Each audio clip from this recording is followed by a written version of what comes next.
안녕하세요. 오늘은 태그의 포함 관계를 이용해서 선택자를 구성하는 방법에 대해서 배워보도록 하겠습니다.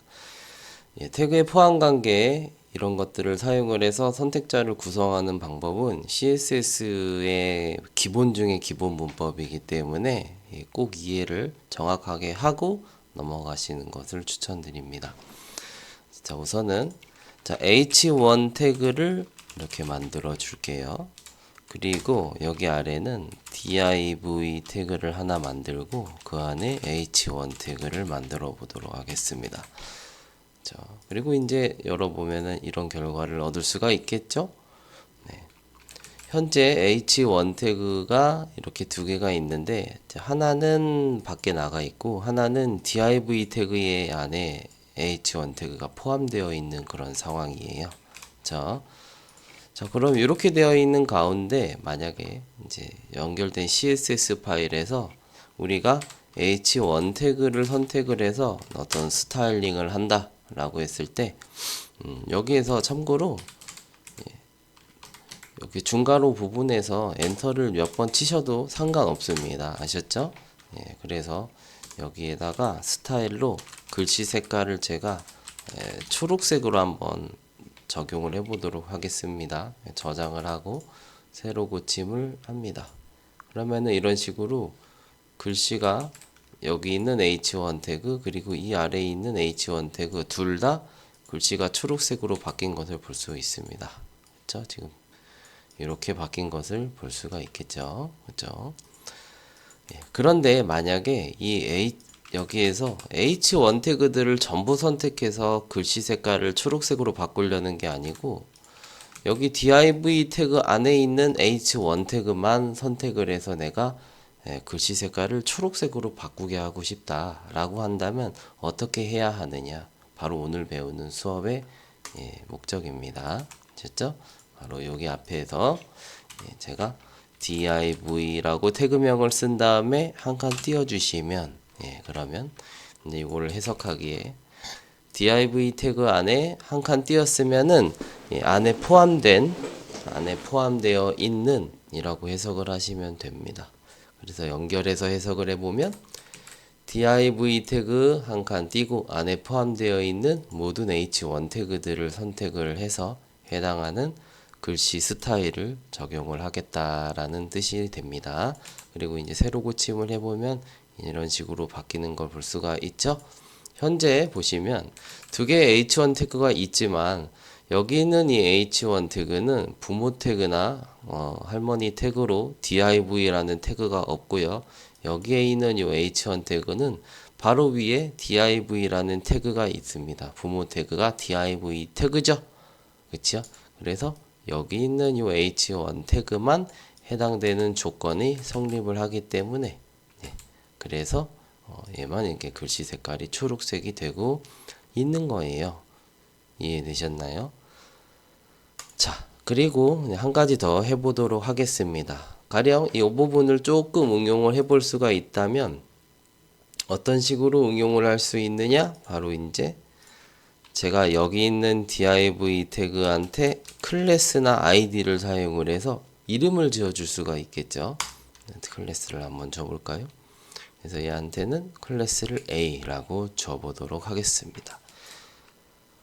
자, 그러면 여기 있는 이 부분에서 div 태그 이렇게 써도 되고 또 어떻게 써도 되나요? .a 이런 식으로 쓸 수가 있겠죠. 그렇다면 이게 의미하는 뜻은 A 클래스의 안에 한 칸 띄고 안에 있는 모든 h1 태그들을 선택을 한다라는 뜻입니다. 저장을 하고 새로 고침을 했을 때 변하는 것은 없습니다. 그쵸? 이런 식으로 우리가 이전에 했었던 이런 클래스나 id를 사용을 해서 선택자를 구성하는 방법, 그것과 연관지어서 이해를 할 수가 있다라는 뜻입니다. 아셨죠? 그래서 우리가 여기 선택자 부분에서 한 칸을 띄어쓰기를 한다라는 것은 그냥 아무렇게나 한 칸을 띄어쓰겠다라는 뜻이 아니고 앞에 선택한 태그에 안에 포함되어 있다라는 뜻으로 해석을 한다라는 것이 첫 번째입니다. 아셨죠? 그래서 지금과 같이 한 칸을 선택자 부분에서 띄어서서 표기하는 요것을 뭐라고 부르냐면은 자손 선택자라고 이야기를 합니다. 그렇죠? 그래서 한 칸 띄었다. 우리가 이제 CSS 선택자 부분에서 한 칸을 띄워서 표기한 것을 자손 선택자라고 이야기를 한다라는 뜻이에요. 아셨죠? 자, 그러면은 여기에서 자손 선택자가 정확히 어떻게 선택하는지를 한번 알아볼 건데요. 자, 여기 div A 클래스의 영역 안에 섹션을 하나 만들어 놓도록 하겠습니다. 그리고 섹션 안에 h1 태그를 또 이렇게 하나 만들어 볼게요. 됐죠? 그렇게 된다면 여기 있는 이 태그의 구성은 div A 클래스가 있고요. 이 A 클래스의 자식으로는 섹션 태그하고 h1 태그가 있습니다. 그쵸? 그리고 섹션 태그의 자식으로는 바로 A 태그가 있는 그런 상황이에요. 그죠? 자, 이러한 가운데 세로 고침을 해보시면은 자, 이렇게 되는 것을 볼 수가 있습니다.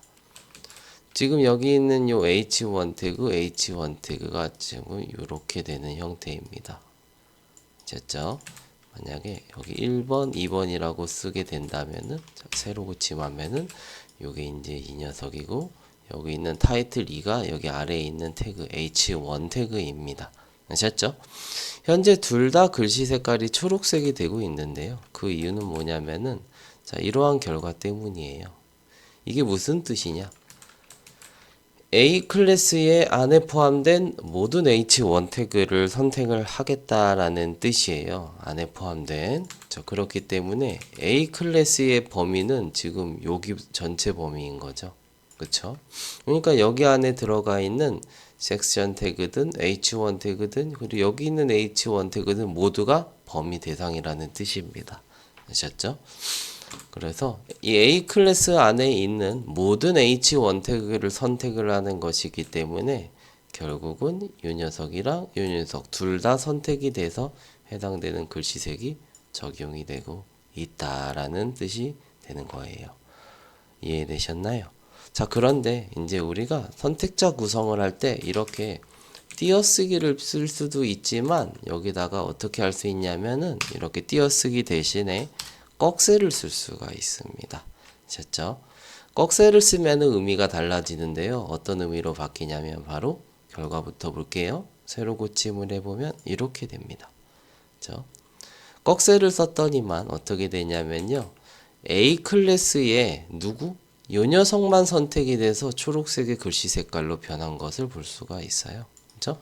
얘는 지금 초록 색깔로 글씨가 안 변했죠.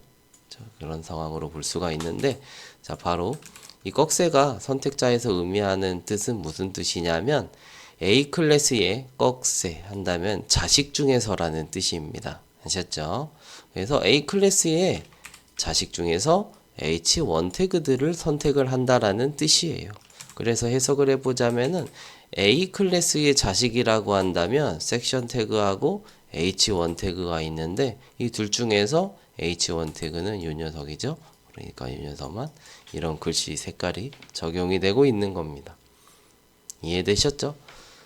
그래서 우리가 이 선택자 부분에서 한 칸을 띄었었느냐 이렇게 한 칸을 띄었었느냐 아니면은 꺽쇠를 썼느냐는 완전히 뜻이 달라지기 때문에 여러분들이 비슷하다라고 생각하고 그냥 대충 넘어가시면은 안 된다라는 뜻입니다.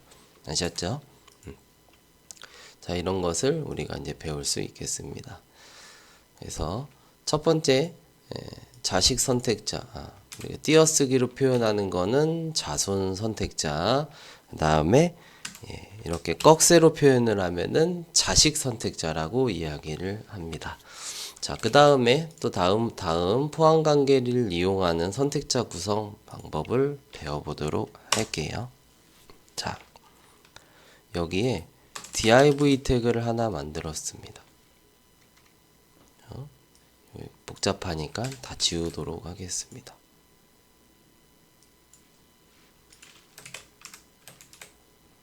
다 지웠으니까 아무것도 없겠죠.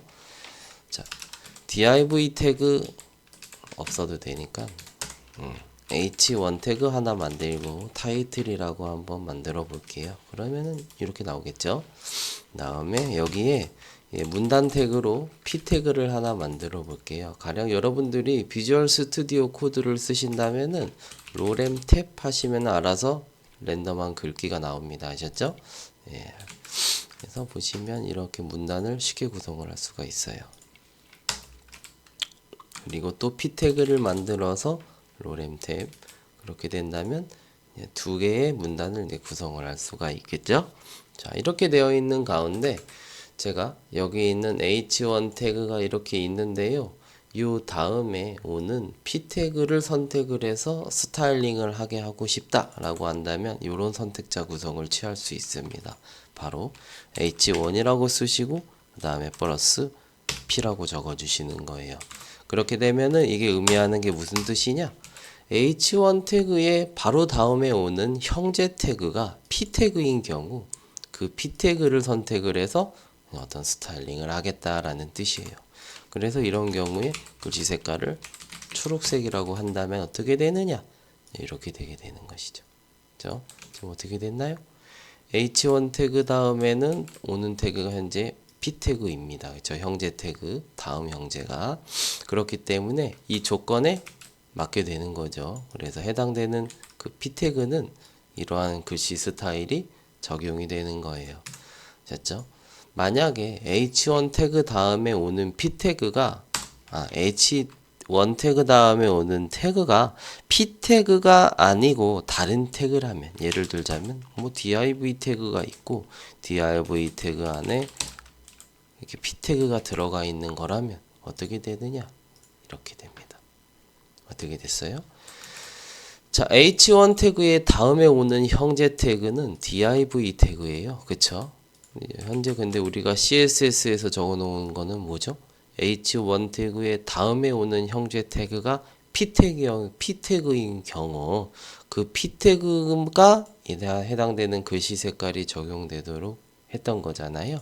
그런데 현재는 h1 태그에 다음에 오는 태그가 p 태그가 아니고 div 태그이기 때문에 해당되는 조건이 안 맞게 되는 것이죠. 그렇죠? 그리고 항상 우리는 여기 있는 요 선택자를 복수의 개념으로 생각을 해야 되는 겁니다. 만약에 제가 여기로 내려와서 중간에 이렇게 타이틀 2라고 h1 태그를 끼겨 넣는다면 어떻게 될까요? 요 다음에 오는 p 태그는 어떻게 되겠어요? 글씨 색깔이 초록색이 되겠죠. 자, 이런 식으로 우리가 어떤 태그에 다음에 오는 태그의 형태를 조건을 걸어 놔 가지고 해당되는 조건이 맞는 경우 스타일을 입력을 시켜주는 방법을 취할 수가 있습니다. 그래서 이거는 다음 형제를 선택하는 문자입니다. 다음 형제 선택자라고 부르시면 되겠습니다. 아쉽게도 이전 형제 선택자 부분은 없어요. CSS에서 다음 형제만 선택할 수가 있겠습니다. 그리고 또 한 가지를 보도록 할게요. 요거랑 같이 많이 사용되는 문법인데, 자, 제가 이제 이 부분을 지워 볼게요. 그리고 얘를 물결을 하고 P 이렇게 쓰면 어떻게 되느냐? 이런 결과가 일어납니다. 됐죠? 자, 지금 보시면 어떻게 되느냐면은 이걸 뜻부터 해석을 해보자면 h1 태그의 다음에 오는 p 태그 형제 태그들 중에서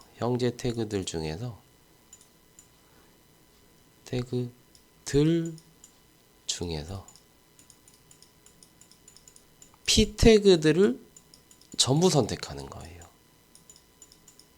아셨죠? 근데 중요한 건 이 형제 태그 중이라는 뜻이죠. 지금 보시면 여기 있는 이 태그는 p 태그임에도 불구하고 선택이 안 됐죠. 그 이유는 이 여기 있는 이 h1 태그하고 형제 관계가 아니기 때문입니다. 아셨죠? 그래서 여기 있는 이 뜻은 h1 태그의 바로 다음에 오는 태그가 p 태그가 아니더라도 그 다음에 오는 태그더라도 상관없이 어떻게 되는 거예요? 모든 형제 p 태그들이 선택이 된다라는 그런 뜻입니다. 그래서 현재 보시면은 여기 이렇게 h1 태그가 있죠. 그리고 이 태그의 다음에 오는 형제 태그가 p 태그가 있고 또 p 태그가 있잖아요. 그렇죠? 얘네들이 전부 다 둘 다 선택이 된 겁니다. 이거는 복수의 경우를 선택한다라고 볼 수 있겠죠. 자, 여기에 있는 요 h1 태그 때문에 여기 있는 p 태그가 초록색의 글씨 색깔이 됐다라고 생각하실 수가 있는데 이 부분을 만약에 지우겠습니다. 저장을 하고 새로 고침을 해보시면 어떻게 되나요? 여전히 초록색으로 유지가 잘 되고 있죠? 그쵸? 그래서 이게 의미하는 바는 h1 태그의 형제 태그라고 한다면 현재 div 태그 그리고 여기 있는 p 태그 그 다음에 여기 있는 p 태그 이게 세 개의 형제 태그가 있는데요. 그 중에서 p 태그들을 전부 선택하는 방식입니다. 그게 바로 h1 물결 p예요. 이해되셨죠? 그쵸? 이렇게 형제 태그를 선택을 해줄 수가 있겠습니다. 그런가요? 어렵지 않죠? 예. 자, 오늘 수업은 여기까지 하고요. 다음 시간에는 좀 더 선택자를 다양하게 구성할 수 있는 방법들에 대해서 배워보도록 하겠습니다. 오늘 배우고 있는 CSS는 CSS의 가장 기초적인 문법 부분이기 때문에 여러분들이 반드시 숙지를 확실하게 하시고 넘어가야 된다는 것을 다시 한번 거듭 강조해 보도록 할게요. 자, 그럼 공부 열심히 하시고 다음 시간에 뵙도록 하겠습니다. 감사합니다.